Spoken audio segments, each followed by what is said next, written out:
and welcome to the first episode in our Space Engineer series. I'm Will from Steadfast Gaming, and today we're going to be starting from scratch with a beginner's guide to space engineers. Now, when you first launch the game from Steam, you'll be tantalized with images of space destruction. This may lead you to believe that the game is one big space physics sandbox, and at its core that's originally what it was until they added survival mode in mid-March of 2014. It has since become a contender in the survival genre and is certainly one of the most compelling space games out there at the moment. Here in the main menu you can see that we have New World for creation, Load World to find previously saved games, Join World to join servers created by people like you to build or PvP as you will together, and finally we have the Workshop, which enables the Steam community to share ship designs from world to world. We're going to start with New World. Click Custom World and you're brought to a New World customization screen. Rename your game and tweak your settings as you wish. If you wish to skip this long process as I explain what each of these things do, feel free to click here and skip to the good part. In creative game mode, you'll never run out of energy or fuel. Any items built will automatically place for free. In survival, you must worry about your energy levels at all times, keeping your air recycled and your tools powered. Any structure built will require the appropriate resources to be crafted into components. This is the mode that we'll be playing today. Inventory size is up to you as far as how realistic you wish for your game to be. I generally set this to 10 times for my games, as early on it can be very easy to fill your single refinery, leading to much downtime. I set assembler efficiency to 3 times and refinery speed to 10 times to process our ore and minimize downtime. I feel that the assembler efficiency is cheating somewhat, but the other two are perfectly acceptable. This comes down to personal taste and preference of pace. Online mode is another big choice. To start, I would recommend playing alone. To do this, set the online mode to private. If you leave it as offline, then the assembler and refinery will pause their work every time you open a console. Private keeps the game going constantly and yet keeps all the other players out. If you set your game to public, it'll appear on the Join World list for everyone else in your region to join. Max players will depend on your online mode. Max Objects controls the amount of ore or components that can float around in your world before they start to disappear to reduce the lag. I find that around 400 is perfect for a multiplayer game, and you can get away with around half of that for a single player game. But I always leave it around 400 for my taste. Environment hostility will control meteor showers. If you set it to safe, there will be no space weather, and cataclysm would be far too much. But normal will cause medium-sized chunks of rock to fly around your asteroid belt randomly smashing into this and that. I personally enjoy this, though some find it frustrating when a meteor takes out your gyroscope and you spiral through space uncontrollably.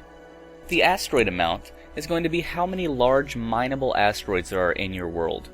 The more the better, but this is the main setting for performance, especially in multiplayer situations, so depending on your rig you may need to adjust this accordingly. I have a fairly top-of-the-line PC, so I usually leave my games at maximum 16 asteroids. Auto-healing will allow you to heal your damage without a medical station over time. I find this to be cheap and always disable it. Copy-paste are creative mode options that we'll worry about later. Always uncheck autosave, as it causes lag and can get very annoying very quickly. Simply remember to manually save regularly. You certainly want weapons enabled in a survival game, though if you don't want them, feel free to uncheck this box.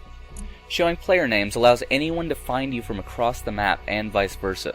I despise this setting and find it to completely ruin the survival aspect of the game, though it matters little to you in a solo game.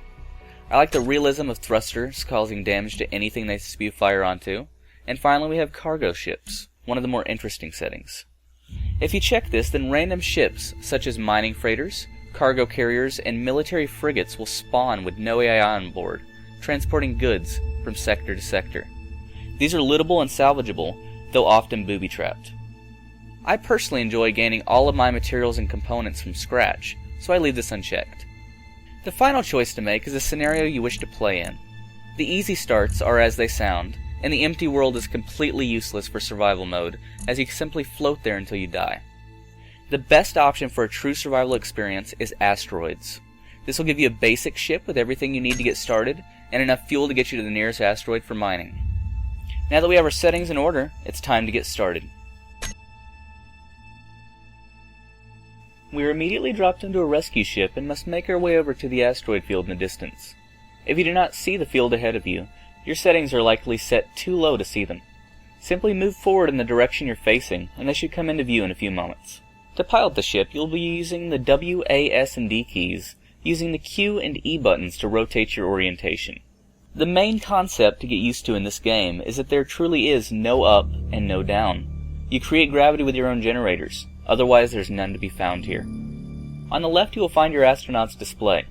This tells you everything you need to know about your character. We'll get into that in a moment. On the right, should you be piloting a ship or station, you will find your ship's display. It's much like your astronaut's display.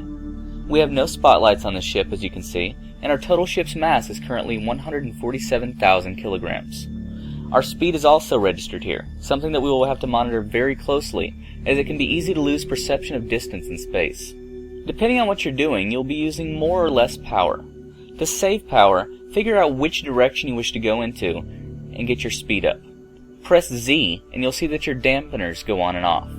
You can now leave off the gas, and continue moving in the direction you were previously thrusting, while losing no speed and saving your precious fuel.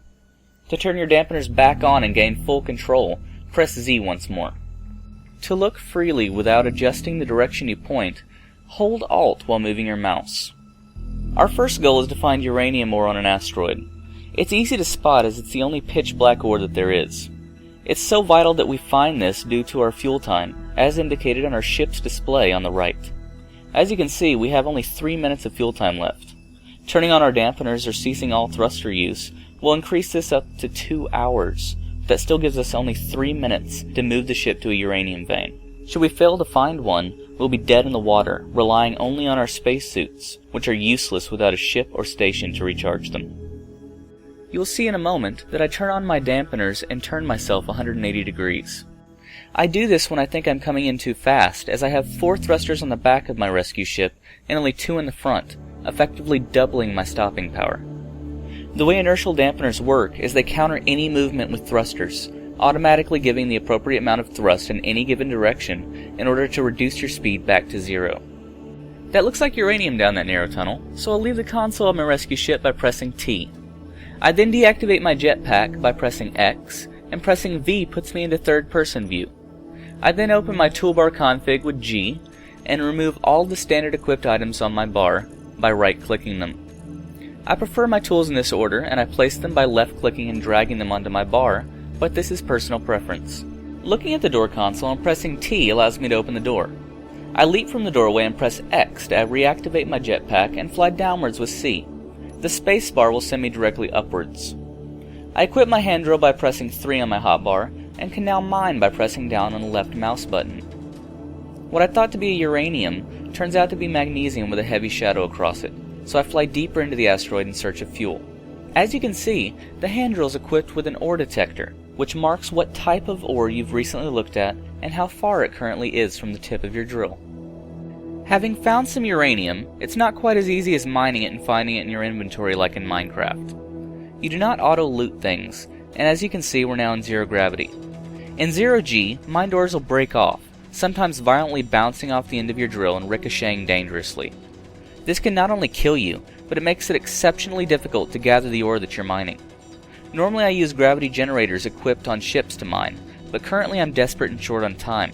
Looking at an object and pressing T to interact with it will pick it up, thus going into first-person view with V, and holding down T while mining and looking back and forth quickly will yield poor but currently viable results. Once I have a decent little chunk of uranium, it's time to fly back to the rescue ship and load the ore into the refinery. The refinery, located at the very back of our rescue ship, is what processes our ore into usable material for component creation. To use the refinery, hover over one of the hatches on it and press K. This will open your personal inventory on the left and the ship's inventory on the right, with the refinery at the top. Left-click and drag the uranium ore from your inventory into the refinery, and you'll see it immediately goes to work refining it into uranium rods to be used for fuel or components and explosives. Flying through doorways is exceptionally difficult, especially when the ship is moving. I often get just inside the lip of the door and turn my jetpack off with X. The gravity generators then take effect and you can walk inside freely. I select a block that I placed on my bar earlier, then press the square bracket buttons to cycle through colors. These brackets can be found wedged between your backspace and enter keys. With my color selected, I can now paint my ship by looking at a square and pressing down on the mouse wheel until it clicks. Holding shift simultaneously will paint in a 5x5 grid, increasing efficiency. The refinery has already processed 0.34 uranium rods, which after checking our nuclear reactor, is double what we currently have in our ship. This will triple our fuel time already, and there's plenty more to be refined. I drag the uranium ore from the refinery to my inventory, then from my inventory into the reactor, and I run over to the ship's cockpit to take control by pressing T to interact with the screen. With enough fuel time to get us to a better asteroid, I decide to move on. My preference is the donut model of asteroid, often rich with ores and hollowed out with many tunnels. It really just comes down to personal preference. Most asteroids, I believe, are similar when it comes to ore deposits. From here on out, I'll be increasing the video speed or simply editing the scenes to increase the pace of the gameplay. You may have noticed, in the astronaut's display on the left, that when not piloting a ship, your energy level will drain. Using your jetpack or tools will drain this more quickly, and should it reach 0, your suit will lose all power and you'll be sent adrift. Interacting with a medical station or piloting a ship will restore your energy. I enter the center of the asteroid and immediately spot what I've been seeking. An external deposit of uranium, perfect for gravity disk mining. I invert the orientation of the rescue ship with the mouse and lower down with the C button. Once I'm 2 to 3 meters above the surface, I press K to open the ship's control panel and select the gravity generator. Though I do not do so here, I recommend maxing out the height, width, and depth all to 150 meters. This extends the gravitational field generated by your ship to its maximum. This uses a lot more power, so be sure to go and move any refined uranium into your reactor.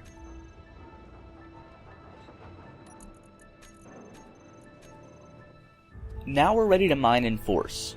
Get out your hand drill and exit the ship. Turn off your jetpack and you'll find that the ship's gravity generator now has you pinned to the surface of the asteroid as if you were inside the ship. Begin by digging straight down in a cylindrical shape. Once you have a pit slightly taller than your astronaut, slowly begin to widen the sides of the disk.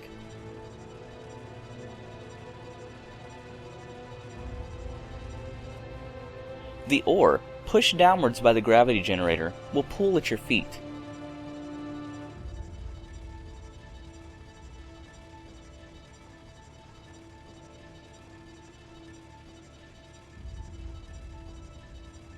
Once the disk fills, go into first person and look down at your feet, holding T to fill your inventory quickly.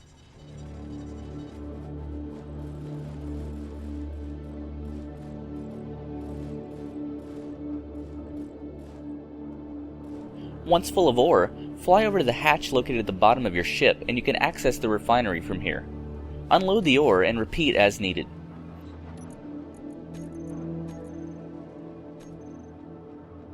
Now we are all set on fuel for a very long time. Our goals are now to build a small mining vessel with which to establish a station or large ship. It would take far too long to gather the materials necessary for such large structures by hand. The ore we'll need most of is, as you would expect, iron. We just so happen to be parked over a large iron deposit, so we repeat the same process used on the uranium earlier and perform gravity disk mining. Your first instinct may be to create a small mining vessel such as this, which is cheap and somewhat effective at first glance. You need no guide on how it works, as this is one of the most straightforward ship designs there is. But in my opinion, these mining vessels waste more time than they save. Yes, this is a beginner's guide, but I don't see the point in treating you all like complete newcomers to the genre, and this is the type of mining ship that you can throw together in your first 20 minutes with no help at all. It's comprised of 1 landing gear, a cockpit, a gyroscope, a nuclear reactor, and 9 small thrusters, and is exceptionally poor at mining. I find gravity disk mining to be far superior to this design, and it is far too common in the space engineers community. Our next goal then is to stockpile all available ores for future use. If you wish to skip this, then figure out which components you need to create via the toolbar config with G, and mine only those ores. But it will save you an enormous amount of time if you simply go around now and use the techniques taught in this video to mine all 10 ores en masse. This will include silicon, magnesium, platinum, silver,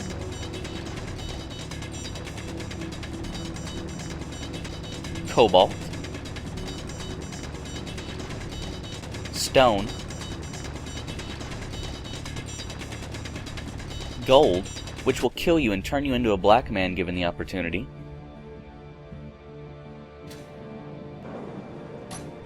and nickel, which can sometimes be found in these strange pride veins.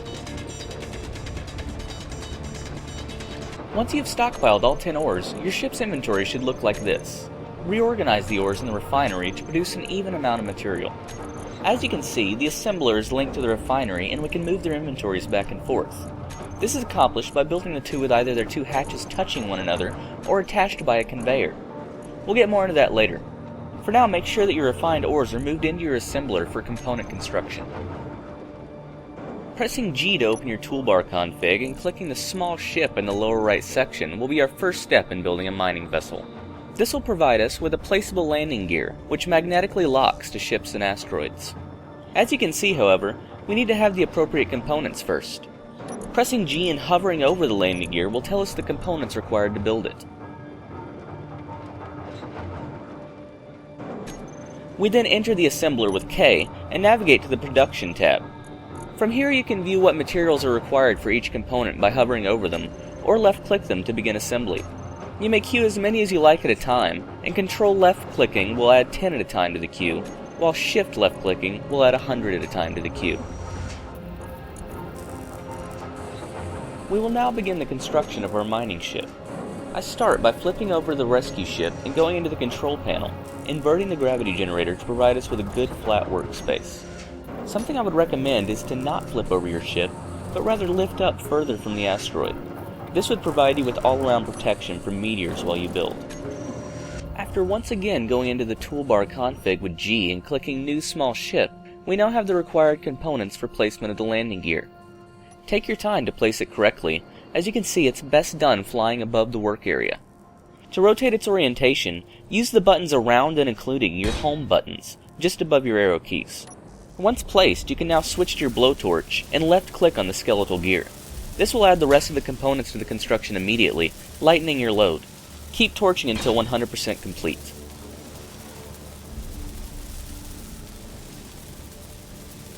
The next thing I usually add is a cockpit.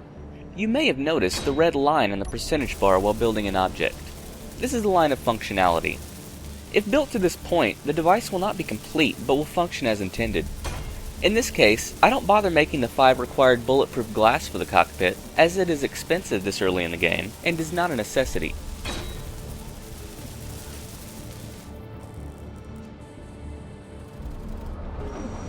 It's now time to shape our ship. This is done with armor blocks. While you can build much more cheaply and quickly with light armor blocks, I have rarely seen the point in doing so. Bumping an asteroid, even at low speeds, causes massive damage to light armor blocks.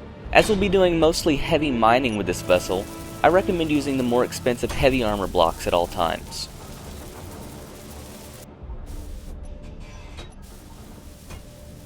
Be sure to keep an eye on your energy. It will drain quickly from using your jetpack and blowtorch so much, and if you die, you'll lose all of the components that you currently carry.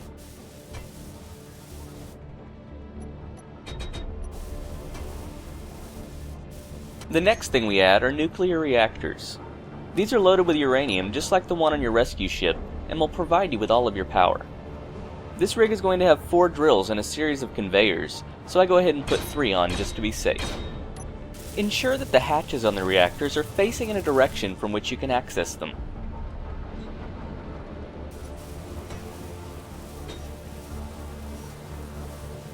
Once the reactors are built, we will go ahead and put 1 uranium in each one so that we can recharge our suit more easily from now on. To split stacks of items into the appropriate amount, simply right-click an item and drag it to another slot in your inventory.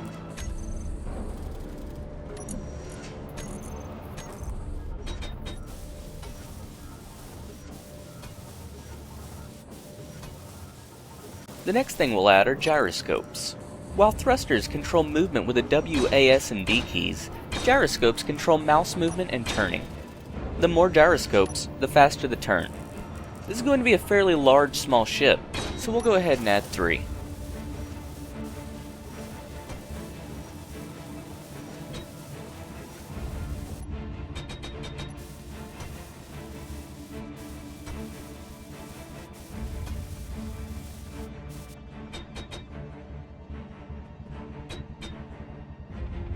Next up are our drills.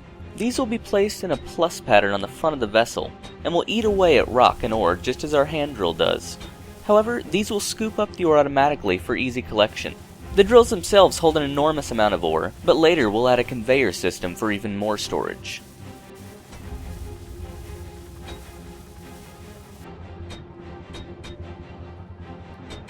Be sure that you add the other armor slopes to your hotbar to add shape to your vessel. These can take some practice to learn to work with. Play with the rotation and geometry for unique ship designs.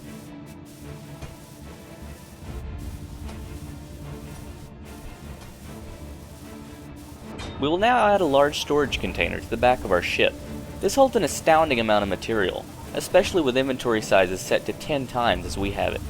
This will allow us to go on long mining missions and collect as much ore as we can in one trip. Now we will begin to armor the container. If you do not completely surround the container with heavy armor, it can easily become dislodged, leaving you with not only nothing to show for your mining expedition, but you would then have to build an entirely new container and repair your ship.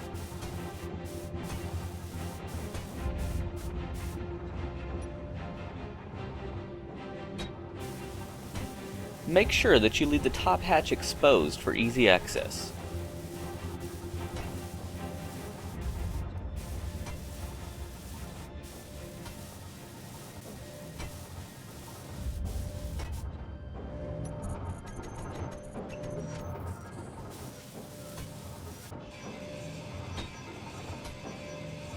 Next, we add thrusters. These will give us our movement, so we need more of them in the back than anywhere for forward thrust. We'll go ahead and add 4 to the back of this ship, and another 2 facing in the other 5 directions.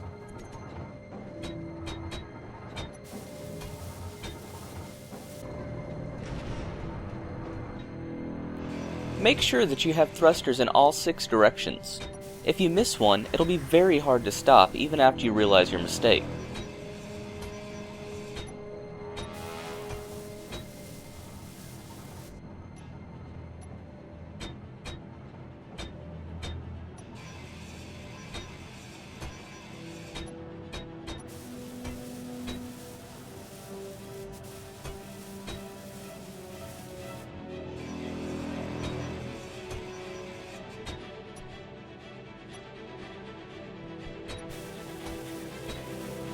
Now it's time to work on the bottom of the ship. Climb into the cockpit and press P to release the magnetic landing gear. Then, use the space bar to apply upward thrust, taking off away from the ship. This is the wrong way to take off, and I'll show you how to do so later. As you can see, the thruster damage was extensive, and we were very lucky that our medical bay wasn't completely destroyed. We will now have to repair this damage.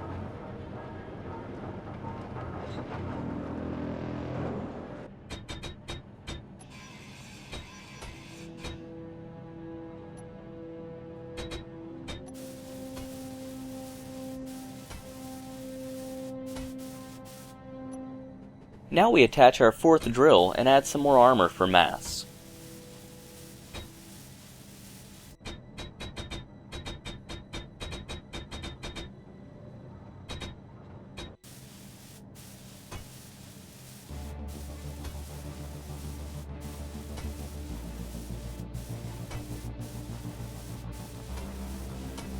We then attach a conveyor to the bottom hatch of the storage container. Conveyors are used to transport components and ore from container to container automatically. In this case, it is our goal to connect all 4 drills together, and then connect the drills to the large storage container. Consider the conveyor tubes to be the main components in this, and the conveyors to act as connectors and joints, allowing turns in the tubes. We hollow out a trench in the bottom of the ship and fill it with conveyors, connecting the back to the front.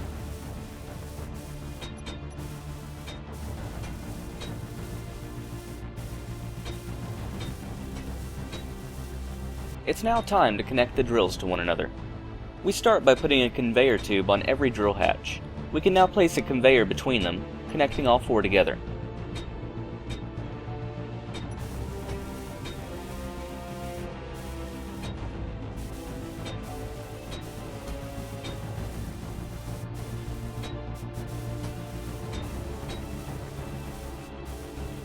Note that there are also hatches on the very backs of the drills.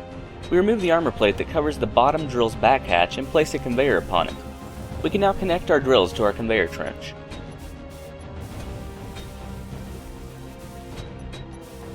We can now armor the bottom of the storage container and finish out the detail work of the ship.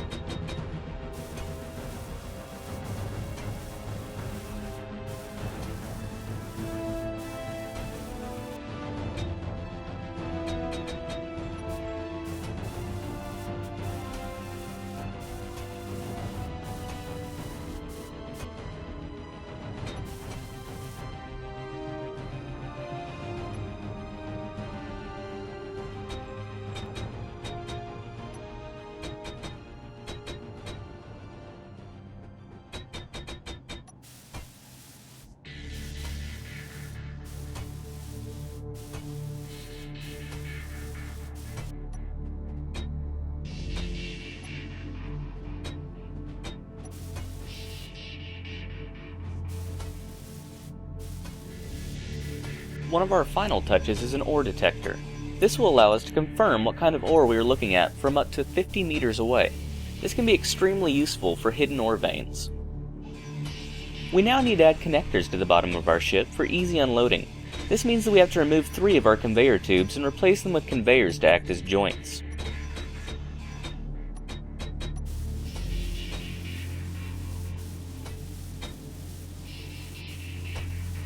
We then attach the connectors to the conveyors. I'll get into how the connectors work in just a few moments.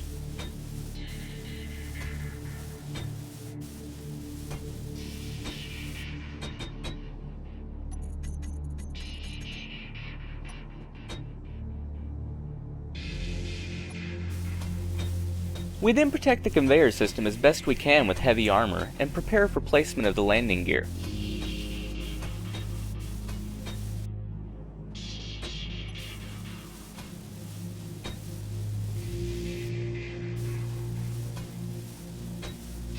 With the gravity generator of our rescue ship inverted, we attach a collector to the bottom of our refinery. We are finally ready for our first mining expedition.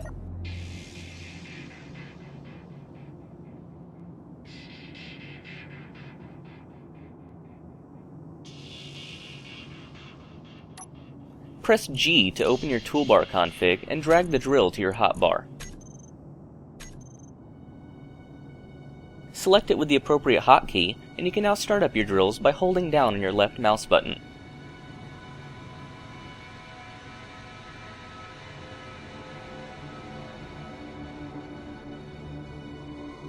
We ease in close to the iron and rev up our drills, then thrust forward into the asteroid.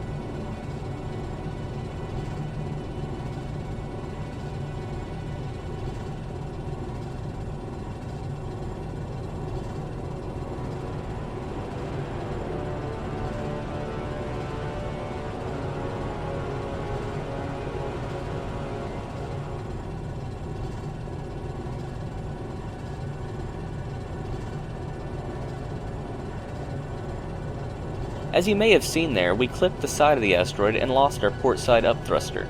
We'll have to armor this better for the future. It is currently too exposed with this design.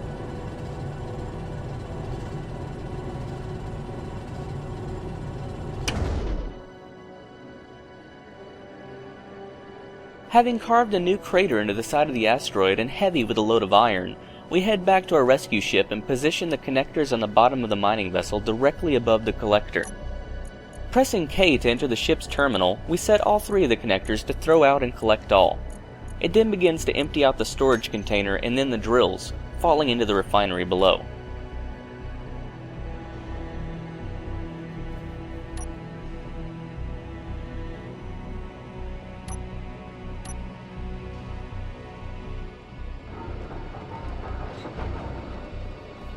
Checking on the progress of the refinery, we find that the iron is already processed and ready to be manufactured into components.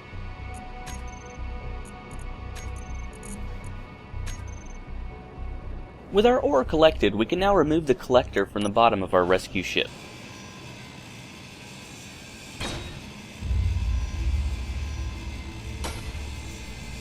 We lower the mining vessel carefully and slowly, ensuring that the inertial dampeners do not cause the down thrusters to burn the rescue ship too badly.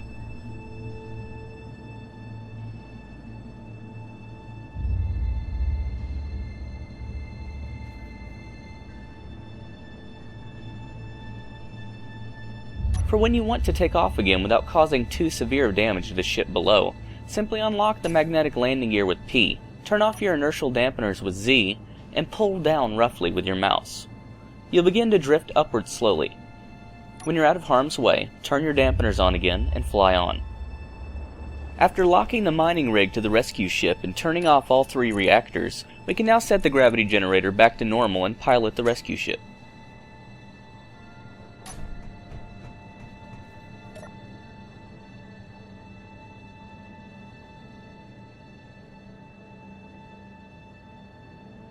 We pull away from the surface of the asteroid with the C button and fly on, free to explore the asteroid belt as we wish. We're now much better equipped and ready to build a fighter and perhaps even a mothership. But those are tasks for the next episode. Once again, I'm Will from Steadfast Gaming, and I hope you enjoyed this episode of Space Engineers. If you did, please consider liking or even subscribing. It truly helps YouTubers out, especially young channels like us. Safe journeys, and I'll see you around the solar system.